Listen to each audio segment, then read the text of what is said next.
We live in a strange and seductive epoch. We have engineered comfort into the very architecture of our lives. Our homes are climate-controlled sanctuaries. Our diets are curated for minimal effort. Our desires, often by design, are presented with an overwhelming immediacy that demands nothing from us but consumption. And what is the immediate consequence of this relentless pursuit of ease? A profound, almost atrophy of the spirit. We have become soft beings, exquisitely well-sheltered, yet paradoxically fragile. We mistake comfort for happiness. It is a dangerously seductive idol we worship in our modern lives. But let us pause and consider that equation. Is it possible that what we define as joy, the smooth glide through an easy day, the frictionless acquisition of pleasure, is not actually satisfaction, but merely the absence of friction? That this entire edifice of emotional ease has been built upon a deep, conscious foundation of avoidance. We spend our emotional energy not accumulating joys, but sidestepping difficulties. We are architects of soft failure, perpetually building structures that repel challenge rather than withstand it. The human psyche is inherently resistant to tension. Tension requires effort. Effort necessitates discomfort. And resistance, by its very nature, demands a cost. It feels uncomfortable. To be bored, for instance, is not merely an inconvenience. It is often the first sign that we are operating within pre-approved parameters of ease. The modern mind despises boredom because boredom forces us to confront the raw material of our own minds, the restless, unshaped thoughts waiting for a direction they cannot easily find. And confronting oneself in this quiet vacuum feels deeply unnerving. We cling to predictable environments and familiar routines because the known path, even if it leads nowhere profound, is always safer than the unknown trail that promises growth. The edge, that thrilling yet terrifying borderland where certainty ends and potential begins, is synonymous with discomfort. We are afraid of the bite of cold air against skin, accustomed only to warmth. We dread the intellectual struggle that leaves us temporarily confused or exhausted. Most profoundly, we fear emotional unease, the ache of unaddressed grief, the sting of criticism, the quiet realization of our own limitations. This universal phobia of discomfort is perhaps the most debilitating ailment of civilized man. We are seduced by the Siren's song of softness. We believe that if we merely adjust our environment or accumulate enough material safety nets, we will achieve a state of perpetual contentment. But Seneca reminds us that happiness is not an external resource to be acquired. It is an internal capacity to withstand what life inevitably throws at us. It is a muscle, dormant and waiting for resistance. The pursuit of ease, therefore, becomes the gravest deception of all. It does not lead us toward robust selfhood. Rather, it gently molds us into pleasing, but ultimately brittle vessels. We become exquisitely adapted to the cushioning effect of our own expectations, incapable of flexing when true pressure arrives. To truly begin the journey toward strength, we must first locate that fragile boundary between what is merely convenient and what is fundamentally difficult. We must learn to view discomfort not as a failure of circumstance, but as an invitation to become wholly present with ourselves. For only by stepping into the edge can we discover the true boundaries of our own resilience, and more importantly, reject the comforting lies that have kept us safely within the unprepared warmth. We have established that the human condition has a deep and profound preference for ease. Our modern world is designed to cushion us from friction, wrapping us in layers of soft efficiency. But this same perfection holds a hidden threat. It risks rendering us emotionally inert. If we fear the struggle, we never learn the discipline required for true freedom. This leads us now to confront a difficult truth, a wisdom articulated by Seneca long ago, that suggests our greatest enemy is not fortune's fickle hand, but our own inclination toward avoidance. The philosophy of resistance argues that merely surviving hardship is insufficient. One must actively practice resistance. It is not enough simply to endure the storm when it arrives. We must learn how to navigate the internal turbulence when the waters are calm. This transition from passive suffering to active preparedness is perhaps the hardest climb of all.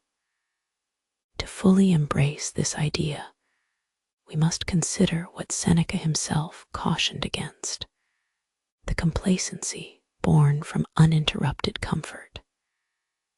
He reminded us that a mind unused to friction, much like a muscle left hanging by its side, atrophies into helplessness.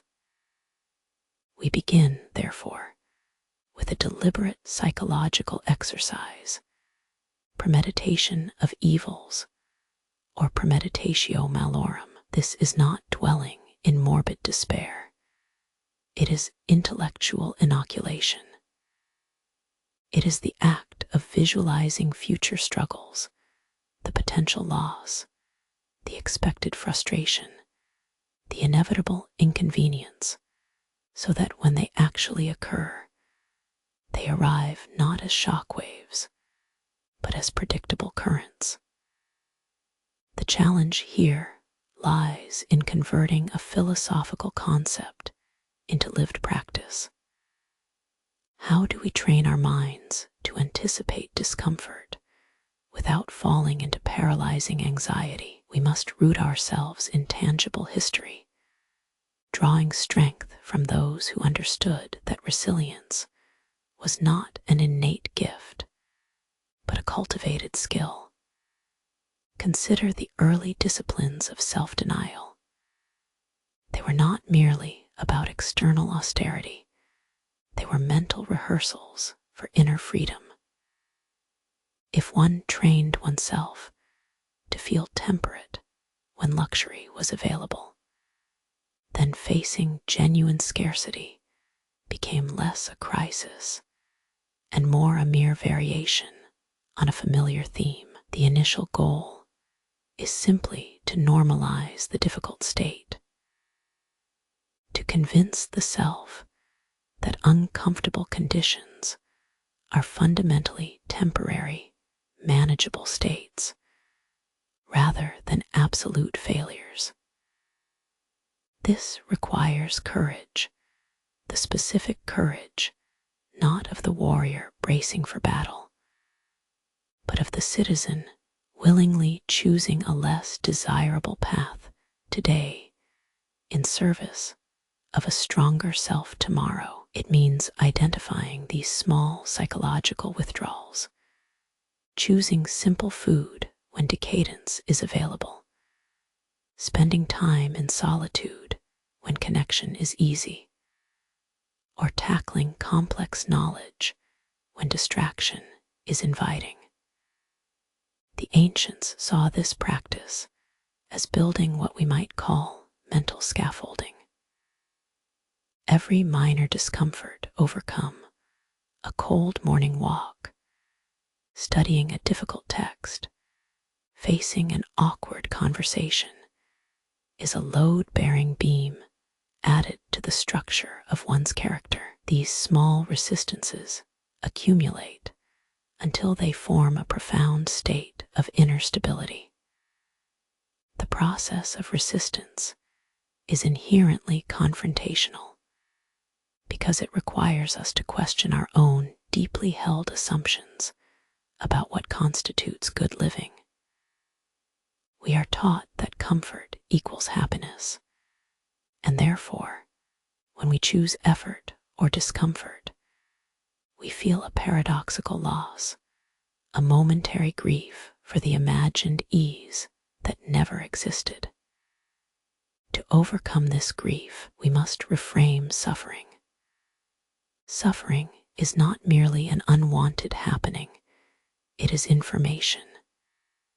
It is data about where our boundaries lie, what assumptions need correction, and what internal limitations we have yet to recognize. Think of hardship as a dialogue. When distress arrives, the natural impulse is often self-pity or external blame. The Stoic approach forces an immediate shift, treating the sensation not as a judgment upon one's worth, but merely as physical data point that requires acknowledgement and rational response. This creates distance between the self, the observer, and the feeling, the observed phenomenon. We learn to say, I am experiencing difficulty, rather than I am difficult. The sheer power of voluntary hardship lies in its consent. When we willingly subject ourselves to a manageable level of discomfort, be it intellectual struggle through prolonged study or physical exhaustion through rigorous activity, we perform an act of self-sovereignty. We are telling the world, and more importantly ourselves, that our will is greater than our immediate desires. This conscious willingness transforms us from recipients of circumstance into active architects of the inner life. This philosophy warns us against complacency because it breeds a profound misunderstanding of character. A mind that has never been tested assumes its capabilities are boundless.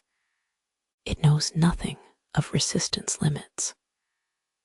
Seneca's warning, therefore, is not merely be tough.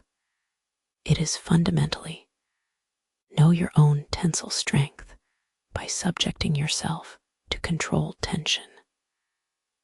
The goal is not martyrdom or misery, but the systematic, patient cultivation of a robust mind, a mind so accustomed to variation in comfort that when true adversity strikes, it sees only another predictable challenge and responds with cool, steady capability.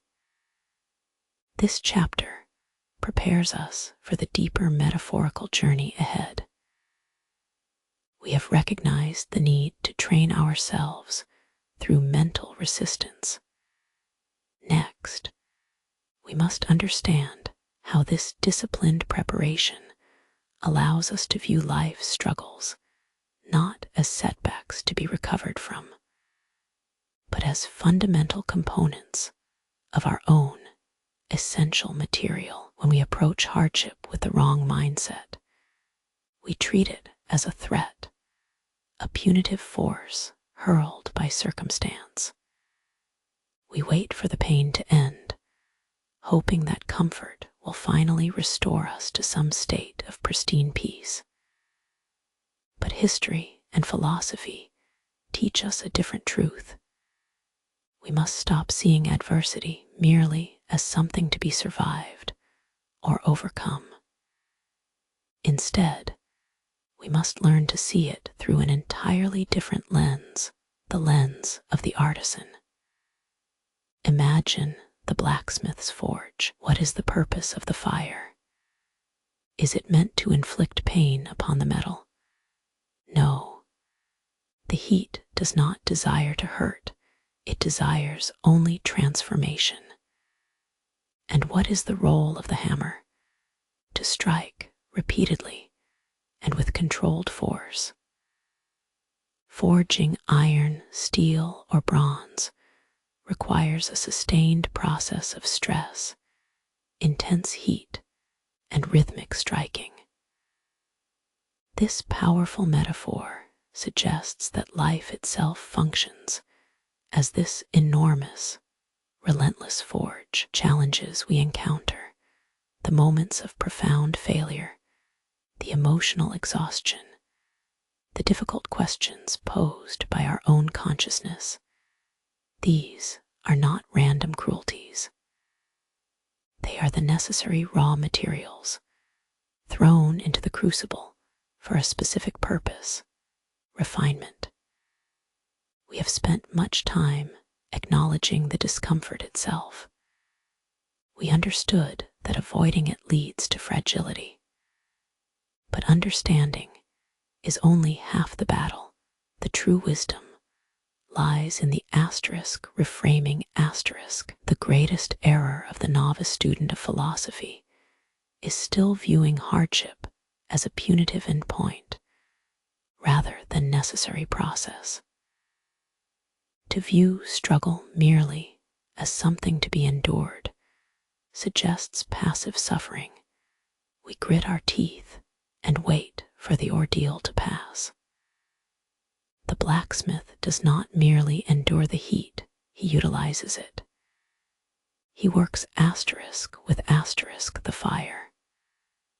Likewise, we must stop framing setbacks as evidence of punishment or cosmic injustice. They are simply data points. They are material. If nothing ever resisted us, if every day presented effortless, smooth sailing and unchallenged comfort, what would there be to test? What muscle would gain definition? The quality of a soul is not measured by how few struggles it has weathered, but by the sheer resilience revealed in its struggle.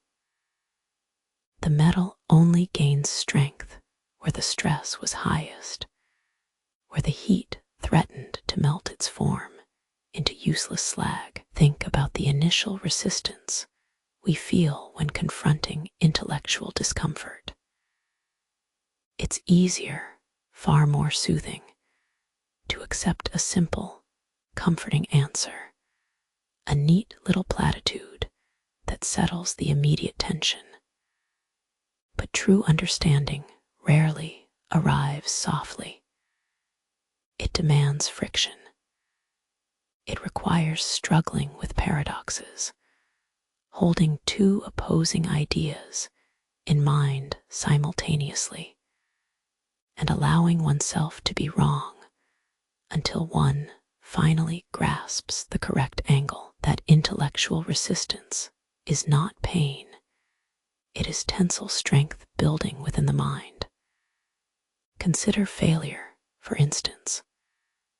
Most people view failure as a reflection of personal inadequacy, a judgment upon their worth. The Stoic reframes it instantly.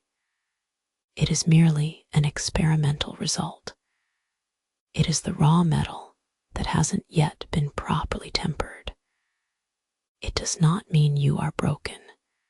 It means the current process was insufficient and requires another pass through the fire. The mastery we seek, therefore, is not emotional armor, but material intelligence, the ability to identify stress when it occurs, understand its shape, and work with it until it yields a desired form.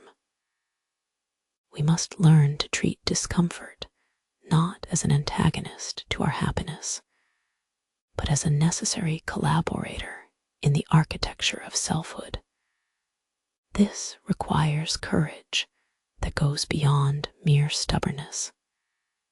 It is the intellectual bravery to say, I do not know the answer yet, and I will willingly subject myself to the struggle of finding it. It is the emotional resolve to sit with discomfort, the restlessness, the boredom, the ache in the unresolved tension, and observe it without labeling it as inherently bad. The blacksmith knows that perfect material cannot be rushed. He must allow the heat time to permeate every molecule, softening the structure just enough before rehardening it through cooling and striking. Similarly, our internal growth requires sustained periods of deliberate discomfort. Sometimes we feel overwhelming pressure for immediate ease, a vacation, a distraction, an easy escape. But that craving is precisely what weakens us in the long run. The lesson here is profound. If you want to become capable of handling crisis, you must actively seek out small, manageable sources of friction every single day.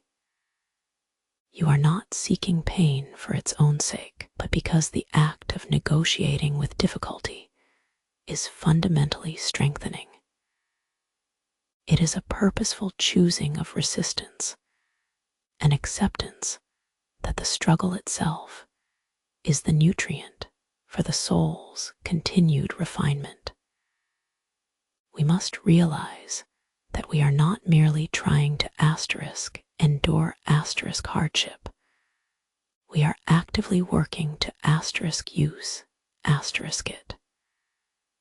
We are recognizing that this material, the difficult times, the setbacks, the profound intellectual struggles, it possesses inherent potential, and our task is simply to become skilled enough, disciplined enough, to draw out that strength without fear or complaint. It is a calling to transform from passive receivers of fate into active architects of character. We have observed the soft cage of modern existence, the comfortable inertia that dulls our senses and weakens the sinew of the will. We are exquisitely adapted to ease, building lives cushioned by convenience until struggle becomes an alien concept, a mythical inconvenience relegated only to history books or fictional narratives. But true human flourishing is not measured by the absence of friction. It is measured by the resilience built when the abrasive reality of life presses against us. To understand self-mastery, we must shed the myth of effortlessness entirely. The greatest deception modern society perpetrates is the illusion that virtue can be bought or bred in a state of perpetual ease. It suggests that if our lives are optimized, if every need is anticipated, every discomfort minimized, that fulfillment will follow. Yet, history and philosophy offer a far colder, harder truth. Comfort breeds softness. The soul, like any muscle, atrophies without resistance. To resist the inevitable grindstone of existence is not simply philosophical, it is biological. The answer to this modern malaise leads us naturally to antiquity, specifically to disciplines that viewed discomfort not as suffering to be endured, but as necessary pedagogical material. Consider the Spartans. Their regimen was not merely physical training, it was a relentless psychological conditioning designed to erode the boundary between self and necessity. They were an academy of voluntary hardship. When we view this through a modern lens, it can seem brutal, even excessive. But strip away the historical exaggeration and focus on the principle: intentional exposure to manageable discomfort. The Spartans taught that if you were not willing to endure anything inconvenient or difficult, you were fundamentally incapable of enduring anything truly awful. They did not merely ask for resilience, they architected it. This discipline forces a radical redefinition of pleasure and pain. For the contemporary mind, immediate gratification is the highest virtue. We equate comfort with goodness. But the Spartan model suggests that true contentment arises only when one learns to treat moderate hardship as neutral information. Hunger was not treated as an alarming lack. It was accepted as a temporary state of being. Sleep deprivation was not feared. It was endured as a condition of readiness. The inner conflict generated by this philosophy is profound. The mind screams against the austerity. It clings to the warm pillow, to the reliable meal, to the effortless connection. These cravings are deeply wired chemical affirmations that survival requires softness. To override them requires not just discipline, but an act of deliberate psychological dissociation. The conscious choice to view the immediate sensory desire as profoundly unimportant compared to the structural integrity of one's character. This is where we must shift our vocabulary. We cannot simply talk about pushing through. That implies a momentary burst of willpower followed by collapse. What we are discussing here is a sustained, meditative state of psychological mastery. It is the discipline of agreeing with whatever reality presents itself, whether it be intellectual complexity, emotional void, or physical fatigue, and responding to that agreement with calm acceptance rather than resistance. Think of the athlete pushed past exhaustion. They do not merely grit their teeth, they redefine their limit. The perceived point of failure becomes simply a data point on the graph of capability. Similarly, when confronting intellectual difficulty, the student does not whine about confusion. They treat the fog of unknowing as the very substance of their education. When facing emotional turmoil, grief, betrayal, the soul does not retreat into numbness. It treats that internal pain as raw data requiring rigorous analysis. This is mastery over immediate desire. It involves making the difficult, unpleasurable choice a routine act, like practicing basic martial arts movements until they require no thought. We must practice discomfort so that when life delivers its true shocks, the genuine catastrophe, the inevitable failure, our response becomes automatic and measured rather than panicked and reactive. The disciplined mind, therefore, views luxury not as deserved pleasure, but as a potential trap. It is a place where accountability dissolves. True strength flourishes in the cold discipline of voluntary limitation. When we voluntarily subject ourselves to minor privations, a challenging hike on an empty stomach, choosing silence when the urge is to complain, delaying a satisfying reward for a greater self-respect, we are not punishing ourselves. We are engaging in psychological resistance training. The body eventually adapts to cold. The mind must adapt to cognitive dissonance and emotional vacuum. The Spartan method was radical because it systematized this process. Failure to endure hardship became itself a systemic failure, forcing continuous improvement until inner strength was indistinguishable from outer robustness. Embracing discomfort is not an act of spite or self-flagellation. It is the ultimate form of self-care. It is recognizing that we do not need ease to be worthy, nor do we need fleeting comfort to find peace.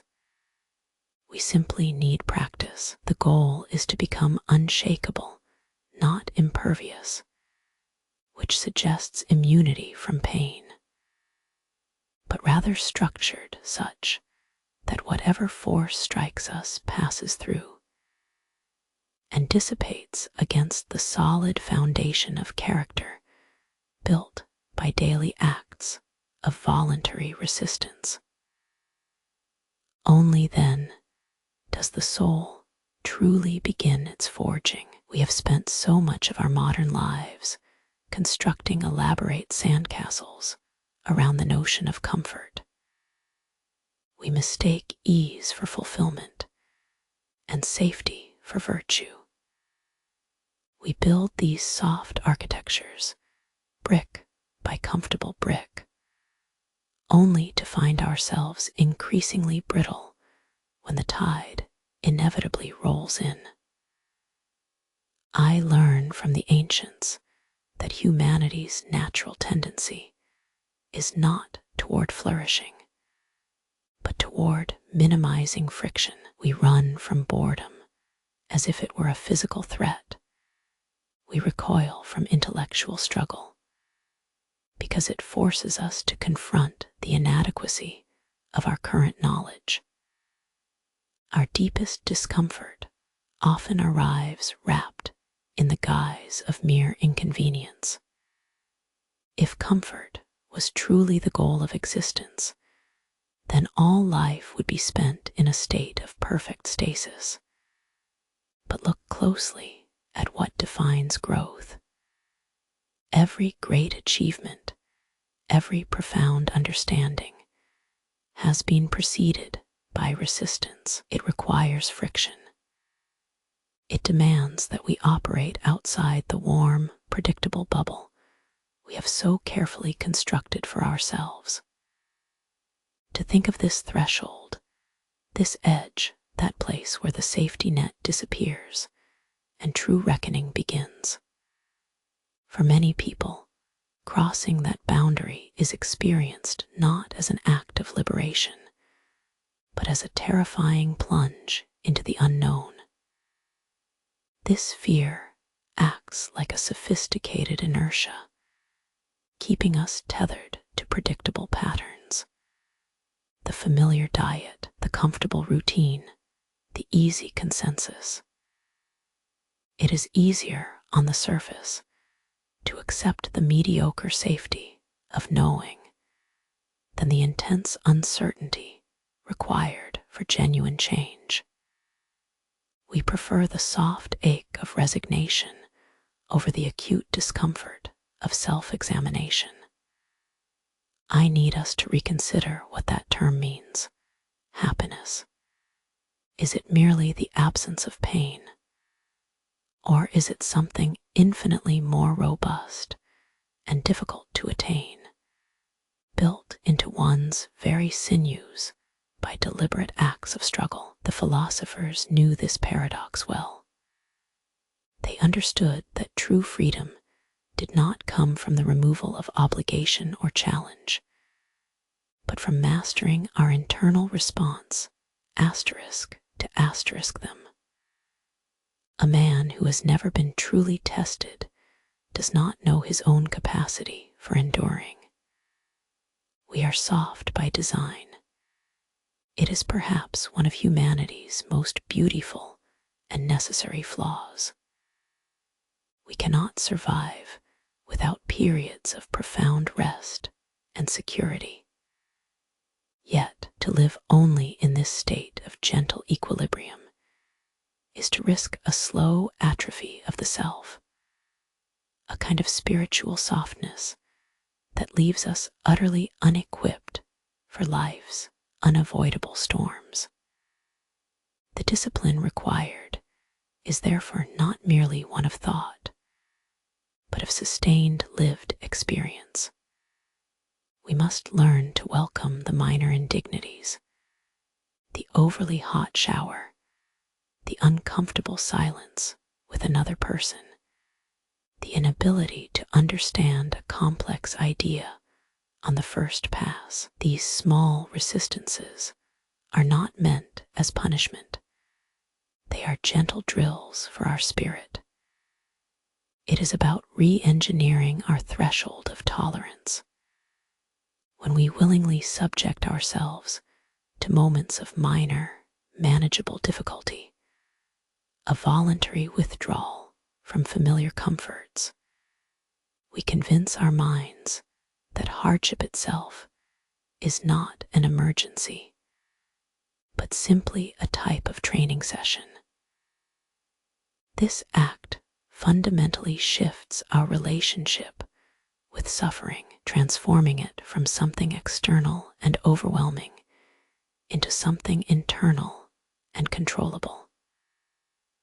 The goal isn't to achieve numbness, nor is it to become a machine impervious to feeling. The aim is rather to find a deep, resonant stability beneath the surface tumult, a bedrock of self that cannot be shaken by fortune or setback.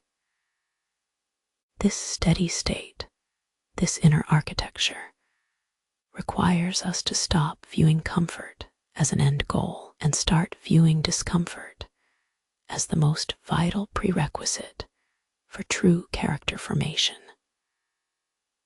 Only by feeling the necessary pressure can we know the intrinsic strength of our own deepest self. We have been conditioned to equate ease with happiness. We treat comfort not as a neutral state of being, but as the highest good, the ultimate goal to be achieved at all costs. This creates what I call the comfort trap. It is a seductive architecture built by modern life, designed to shield us from any genuine friction, and in doing so, it shields us also from our own capacity for growth. I look around at our lives today. The immediate gratification offered through endless streams of entertainment, the instant delivery of goods, the convenience that requires almost zero cognitive effort.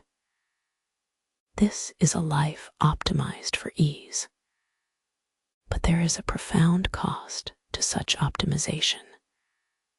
We are becoming emotionally and mentally soft, cushioned by luxury and choice, until the slightest resistance a poorly received email, an inconvenient walk, the necessity of deep thought feels overwhelming, even traumatic. I confuse convenience with virtue. I mistake intellectual glide sliding for wisdom. And this complacency is perhaps the most subtle form of failure we can commit. It doesn't announce itself in a great crisis. It whispers softly when we are doing nothing at all, convincing us that enough comfort is enough. But what kind of soul is forged in an environment that never demands anything? Is it merely well-fed, or is it truly robust? The modern mind thrives on the avoidance of difficulty. We avoid difficult conversations because they risk discomfort. We outsource effort to algorithms and consumer products because resistance feels exhausting. We have domesticated ourselves into creatures that prefer the smooth, predictable path, even if that path leads nowhere meaningful. Must ask us, what is the price of perpetually opting out? Are we trading hard-won self-mastery for a momentary sense of peace? This surrender to cognitive ease is insidious because it feels protective. When we choose comfort, we are choosing an illusion of safety, believing that removing all threat will guarantee lasting happiness. But history and philosophy teach us the opposite. Genuine stability is found in the capacity to absorb impact. To see our lives through the lens of Seneca or Marcus Aurelius means recognizing this pattern. They were not advocating for self-flagellation. They advocated for rigorous internal auditing. They demanded that we test ourselves, deliberately selecting paths of minor inconvenience, a meal less decadent than usual, a walk when sitting would be easier, holding back an immediate judgment because the conversation is difficult. These small acts of resistance are the crucial counterpoint to our modern quest for frictionless living. They build what I call psychic muscle memory. It starts not with monumental suffering, but with micro choices. The choice to study a challenging concept when distraction beckons. The choice to sit in uncomfortable silence during disagreement rather than fleeing the conversation. The choice to complete an arduous task even when every part of us screams for rest. This is where we must dismantle the myth that effortlessness equals fulfillment. True strength does not arrive when all external pressures are removed. It arrives precisely at the moment of friction, when the path demands conscious metabolic energy, intellectual, emotional, or physical. To be fully human, we require resistance. We need difficulty because difficulty acts as a proving ground for the self. Failure is merely data. Frustration is merely information. Our job is simply to stop interpreting these necessary inputs as personal attacks or insurmountable setbacks. We often look at achievement, the perfect career, the ideal relationship, the stable life, and assume that the path was equally smooth and painless for others. But we fail to see the countless small moments of genuine struggle they navigated. The morning when they chose up instead of downstairs, the conversation where they admitted vulnerability despite intense fear, the hours spent wrestling with a difficult idea until dawn. These forgotten acts of small resistance are the true pillars of character. They do not confer instant gratification, nor do they earn applause. Their only reward is the internal knowledge that we showed up for ourselves, even when it was inconvenient, even when it cost us immediate pleasure. Mastering these micro choices allows us to build resilience incrementally. We train our emotional tolerance like an athlete trains their cardiovascular system, not by running a marathon on day one, but by committing to the uncomfortable jog day after difficult day. I want us to stop treating minor discomfort as an emergency requiring escape. Instead, let us learn to view it with detached curiosity. When the first waves of resistance arrive, the boredom of waiting, the difficulty of reading dense text, the awkwardness of necessary confrontation, do not recoil. Pause. Acknowledge that feeling not as a sign of suffering, but as a signal. This is an opportunity for practice. It is in these mundane moments of mild struggle that we find our philosophical freedom. When we willingly choose the path that requires more effort, the challenging book over the addictive scrolling, the difficult conversation over the comforting silence, we begin to build a self-concept not based on external circumstances, but on internal reliability. This reliable self becomes anti-fragile. The goal is not merely surviving adversity. It is becoming better equipped by it. It is realizing that while we cannot control the storms of life, we can rigorously train the vessel, our mind and spirit, to withstand them. And this training begins with recognizing that opting for the comfortable path today means forfeiting the powerful person you could be tomorrow. We have spent time examining discomfort as an external force, the cold wind against the skin, the arduous climb up a mountain face. We understood that simply enduring those struggles builds outer fortitude.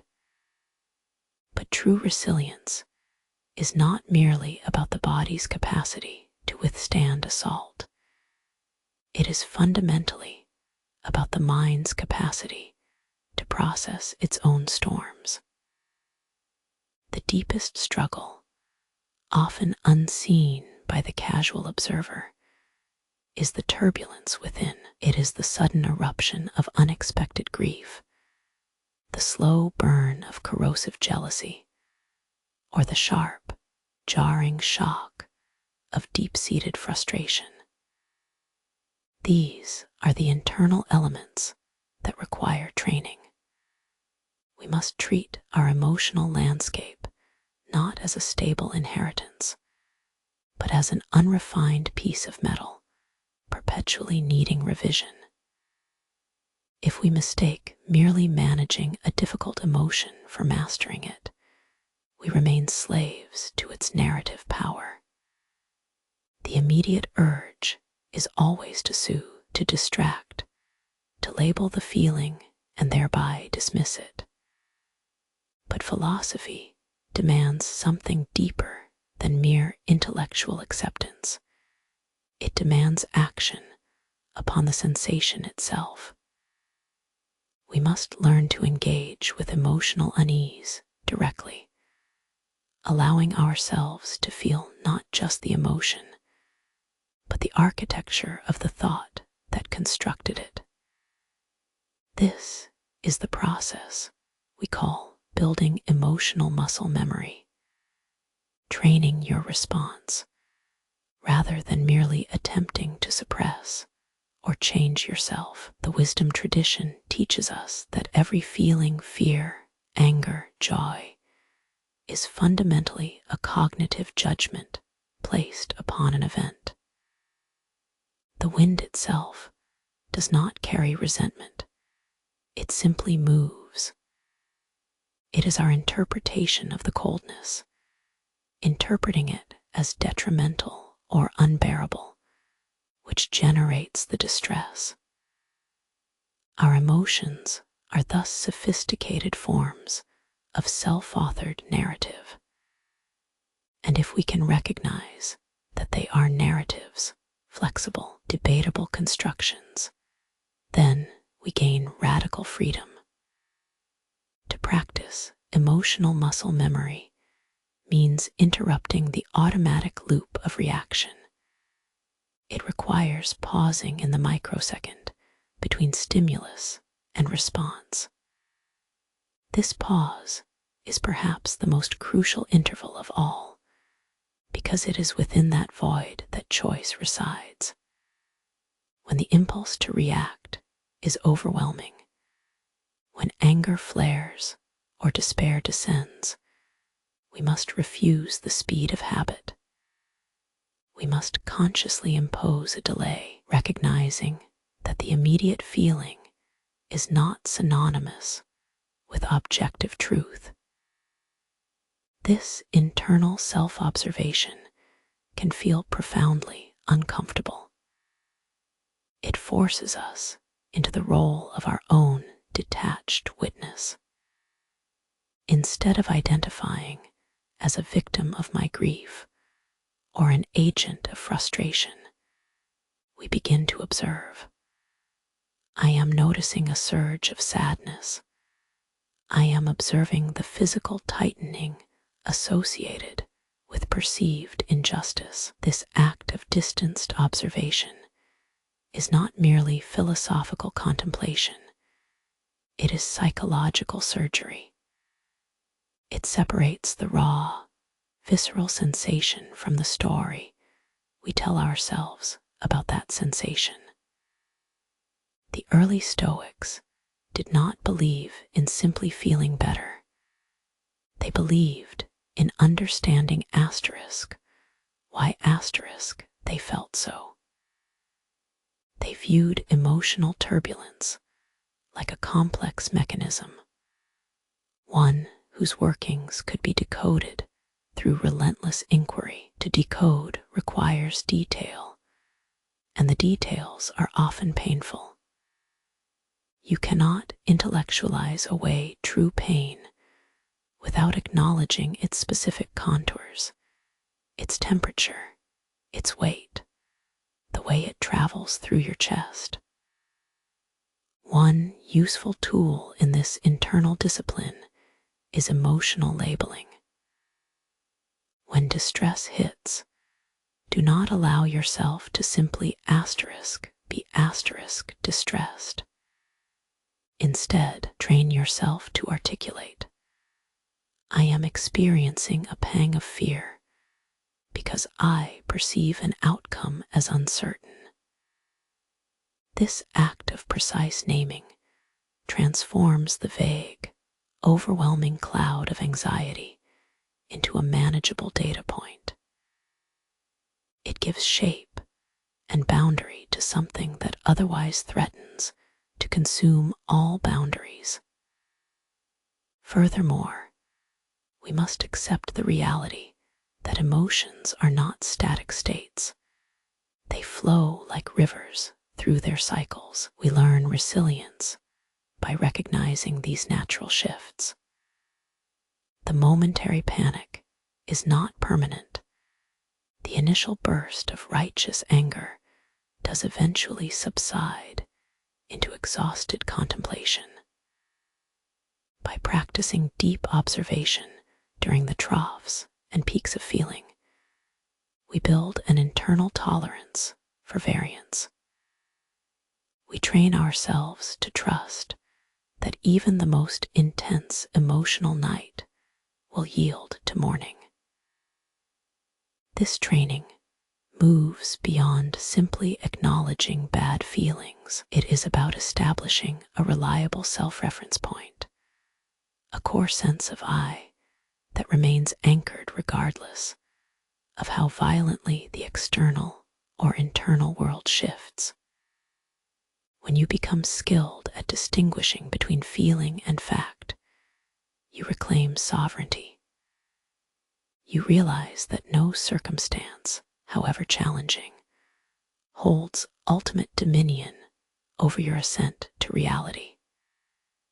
You are free not because things are easy, but because your own response mechanism is honed, disciplined, and deeply understood.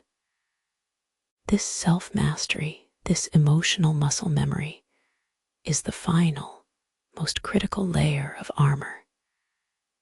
It means that when life inevitably thrusts another hardship upon you, when unexpected loss or devastating disappointment arrives unannounced, your first internal action will not be collapse.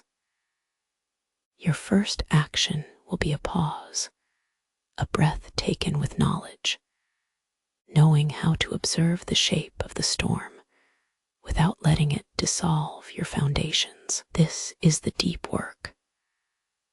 Learning that within the very chaos of being human, emotions are merely signals, and you alone possess the power to interpret them into lessons rather than self-punishment. We have spent time considering the sources of our weakness, the lure of convenience, the dread of friction. We've acknowledged that true strength does not lie in the absence of challenge, but in the disciplined acceptance of it. Yet, acknowledging a problem is only the first step. Preparing for its depth requires a different kind of mental fortitude. It demands a subtle, almost uncomfortable act of imagination, welcoming the worst-case scenario. This technique is called negative visualization, or premeditatio malorum. At first glance, it sounds like intellectual pessimism, a descent into forced dread. But this understanding fundamentally misunderstands the mechanism at work. This practice is not an endorsement of fear. Rather, it is a calculated act of psychological defanging. We are not meant to dwell in dread, but to engage with our deepest fears, as if they were merely hypothetical problems awaiting a reasoned response. Consider what holds us captive: uncertainty, the nebulous threat of loss, the potential failure, the strained relationship, the sudden disruption of stability. It is this unknown, what if that, generates our most exquisite anxiety and drives our avoidance behaviors. We spend so much emotional energy building elaborate mental scaffolding to keep out these threats. We become masters of preemptive worry. The remedy, paradoxically, is to become comfortable with the scaffolding coming down. The goal of negative visualization is not to make us miserable. It is to build a bedrock of invulnerability. By deliberately walking through the fire, by imagining the deepest hurts, the most profound losses, the scenarios that bring us to our knees, we achieve something monumental. We strip these catastrophic futures of their magical power. The mind is profoundly influenced by novelty and surprise. When a setback occurs unexpectedly, it overwhelms our current emotional defenses. We are unprepared for the sheer magnitude of it. Negative visualization serves as mental shock training. By rehearsing the failure, by anticipating that difficult conversation, or the sudden loss of income, or the physical illness, we force ourselves to move from passive worry into active scenario planning. We are teaching the self to remain calm when the curtain falls. Think of it not as predicting disaster, but as mapping emotional terrain. When we visualize a setback, we are forced to ask critical questions. What would I actually do? Who would be there for me? What resources, internal and external, do I still possess? This systematic questioning transforms paralyzing fear into a manageable list of actions.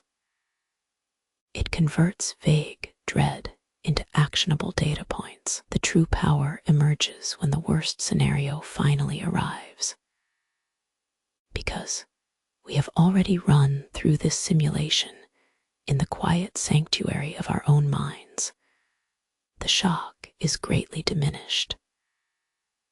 We don't react from a place of utter unprepared panic. Instead, we respond with a measured sense of competence. This emotional preloading is perhaps the most subtle and powerful form of mental armor. It requires discipline that feels counterintuitive to our natural desire for optimism. We must purposefully tax ourselves by contemplating pain, not because we want it, but so that when life inevitably presents it, we are not caught entirely off guard. We confront the void not with platitude, but with cold, philosophical honesty. The negative visualization is thus a deeply pragmatic act of self-empathy. It acknowledges that setbacks are not merely unfortunate accidents. They are statistically inevitable components of a life lived fully and outside the safety net of mere expectation. By voluntarily contemplating loss, we teach ourselves to decouple our inherent worth from external circumstances. Our value cannot be taken away by an economic collapse, a failed venture, or the passing of a loved one, because those things are merely conditions, temporary states that surround us. The luxury of modern life often permits us to treat our current stability as if it were permanent and guaranteed. We forget the fragile nature of all material holdings, intellectual comforts, even the continuity of our own bodies. This constant belief in permanence breeds a kind of soft arrogance, a psychological softness. To counter this, we must look unflinchingly into that abyss, not to surrender to fear, but to build our internal foundations so deeply and broadly that no single tremor can bring us down. The exercise is profound. Spend time mentally rehearsing the things you most cherish losing. Losing a skill, losing your reputation, losing a person. Do this visualization process calmly, without dramatic flourish or wallowing in pity. When you complete the circuit of contemplating loss and realizing that even facing nothingness, you still possess your capacity for reason, dignity, and continued choice, that is when true freedom begins. You realize that while external things can be ripped away by time or fortune, the sovereign power over your judgment, your response, and your inner narrative remains inviolable. This practice elevates hardship from being an overwhelming opponent to being a known variable within a larger equation of existence. We stop waiting for stability to grant us peace. We realize that self-acceptance, true resilience, is built in the quiet contemplation of instability. Embracing the worst case is not giving in to despair. It is mastering the art of intellectual and emotional self-possession, recognizing that even when everything slips away, the core structure of a reasoned mind remains intact, waiting only for us to activate it. We have traveled far, examining the epic battles against major life upheavals, the loss of status, the global crisis, the deep intellectual failure. But often, we wait for a monumental struggle to validate our strength. We believe that resilience is only earned in the crucible of catastrophe or through grand, self-imposed exile. Yet, what if true mastery resides not in the occasional heroic act, but in the accumulation of tiny, almost imperceptible choices? What if the forging of character is less like striking a massive iron ingot and more like polishing copper daily? The myth we must dismantle now is that struggle must be dramatic. We are tempted to wait for the catastrophe that will finally force us into action, or the crisis that will suddenly reveal our hidden fortitude. But profound self-mastery is not an emergency response. It is a practice of mindful minutiae. Consider the architecture of a life lived well. It is not built by sudden pillars of dramatic virtue, but by countless, almost invisible keystones. These are the micro choices. They are the moments we pass up true ease for marginal difficulty. The simple decision to walk the extra quarter mile when the car was waiting. The intentional choice to read difficult literature instead of scrolling through comfortable headlines.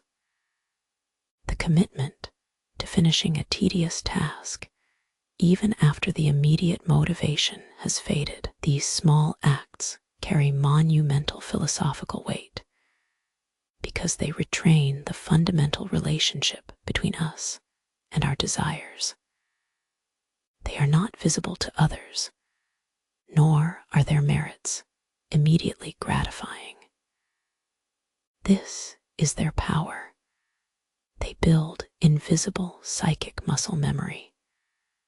By consistently choosing the slightly harder path, the disciplined chore over the momentary indulgence, the rigorous thought over the comfortable assumption, we begin to rewire our default mode of operation. We teach ourselves that we are masters of habit, not slaves to impulse.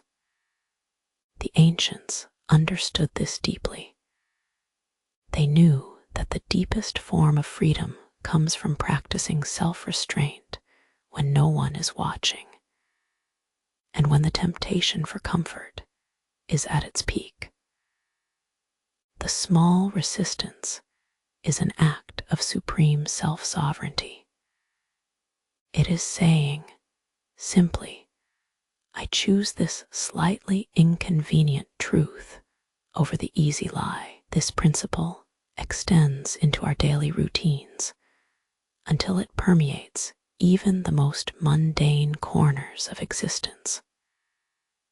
Waking up before we truly need to, not because of a crisis looming, but because we have committed ourselves to that habit. Choosing to face a difficult conversation with careful patience instead of letting frustration dictate a quick, sharp retort, practicing focused attention during tasks others deem too boring. The discipline required simply to sit and work on something repetitive until the intrinsic satisfaction is found. Each such small act functions as a miniature ritual of defiance against cognitive ease. It is not about achieving some monumental goal. It is solely about affirming our internal commitment to virtue, regardless of the external reward or penalty. These micro choices are the seeds of resilience. They teach us that strength is not reserved for times of absolute duress, but can be cultivated right here in the quiet interval between impulse and action. The cumulative effect is profound. When life inevitably presents a large, obvious hardship, a job loss, a complex grief, a massive setback, we do not find ourselves suddenly possessed by unearned virtue. Rather, we are confronted with the evidence of our own small rebellions. We realize, I have consistently trained myself to endure mild frustration. I know how to show up even when it is tedious.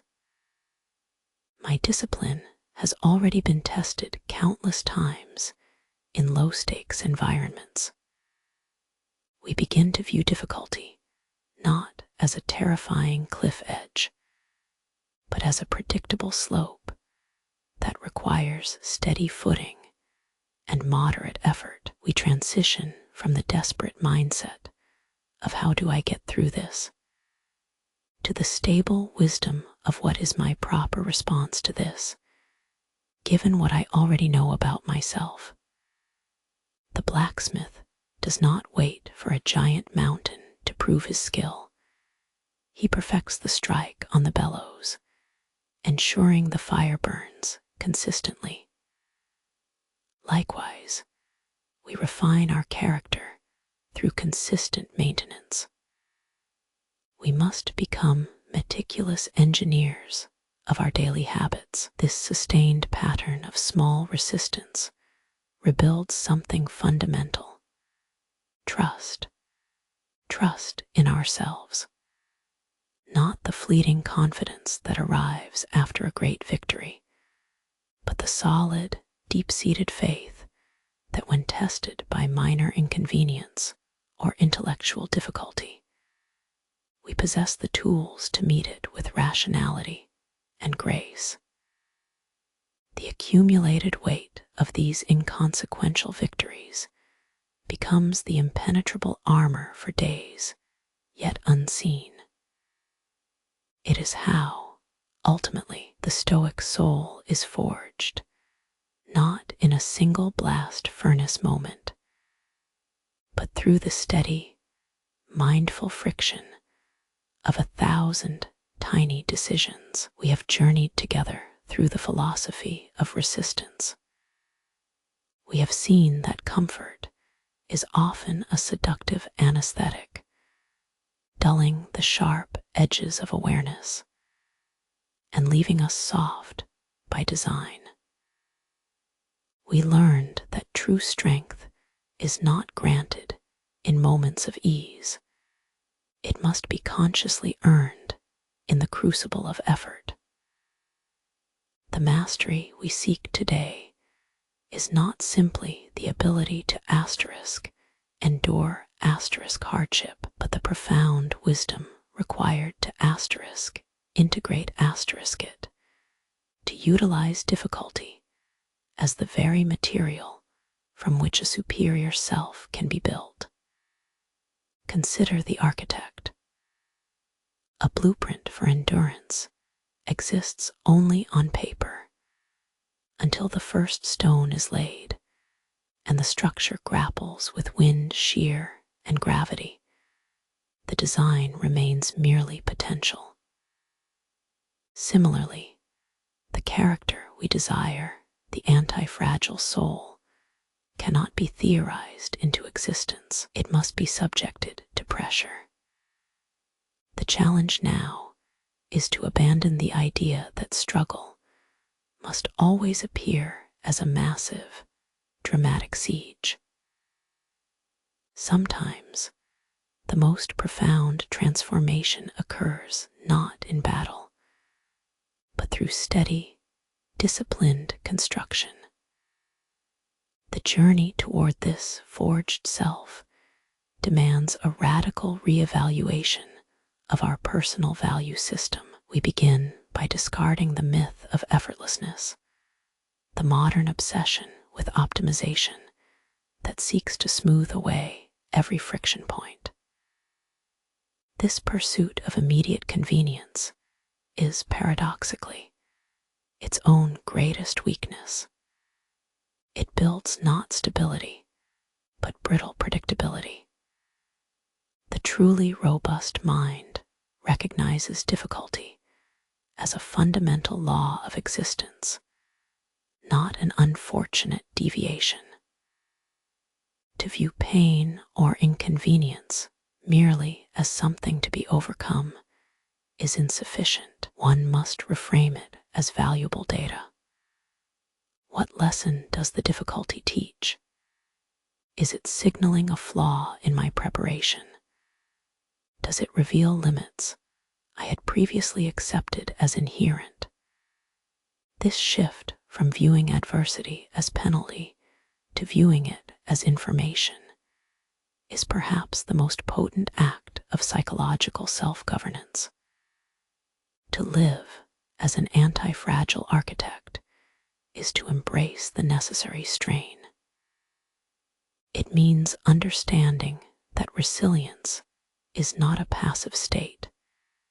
It is an active, dynamic construction process, one where failure and struggle are merely feedback mechanisms informing the next, stronger iteration. Like the blacksmith, who does not fear the white heat of the coals, for he knows its purpose is transformative, we must learn to welcome the intellectual fire. This means willingly engaging with concepts that tax our current understanding. It means choosing the complex path over the optimized shortcut and accepting the temporary discomfort of confusion or inadequacy in pursuit of deeper knowledge. The architecture of character demands a steady hand and an unwavering commitment to process. We are not merely aiming for better days. We are designing a fundamental shift in how we relate to our circumstances. This involves establishing a rigorous internal discipline, a silent, daily covenant with the self that prioritizes growth over comfort. It means mastering the micro choices, choosing the difficult conversation when silence is easier, dedicating the time for deep, frustrating work when immediate pleasure calls, persisting with the challenging habit even when initial attempts yield only exhaustion. These small acts of resistance accumulate like load-bearing walls in a foundational structure.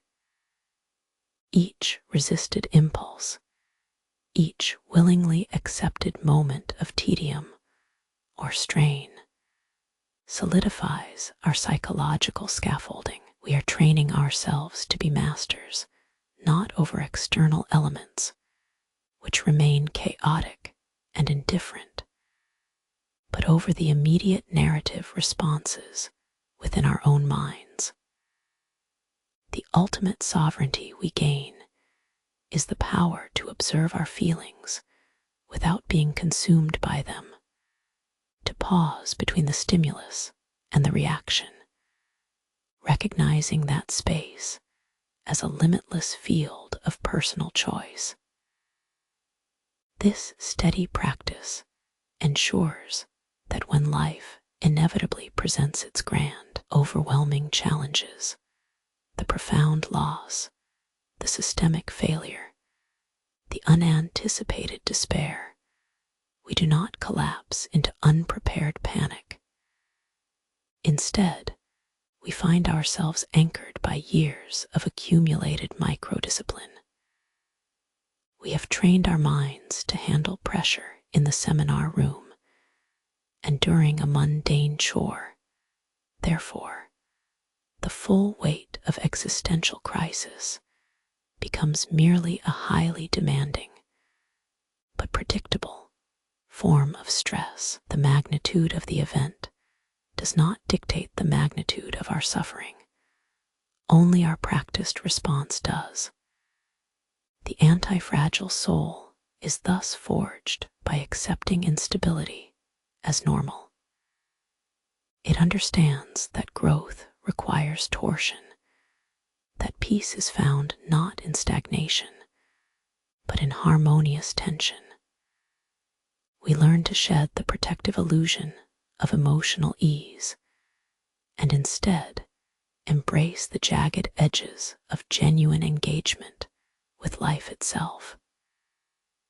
This readiness for shock, this capacity to gain from the very blows that threaten us, marks a profound evolution.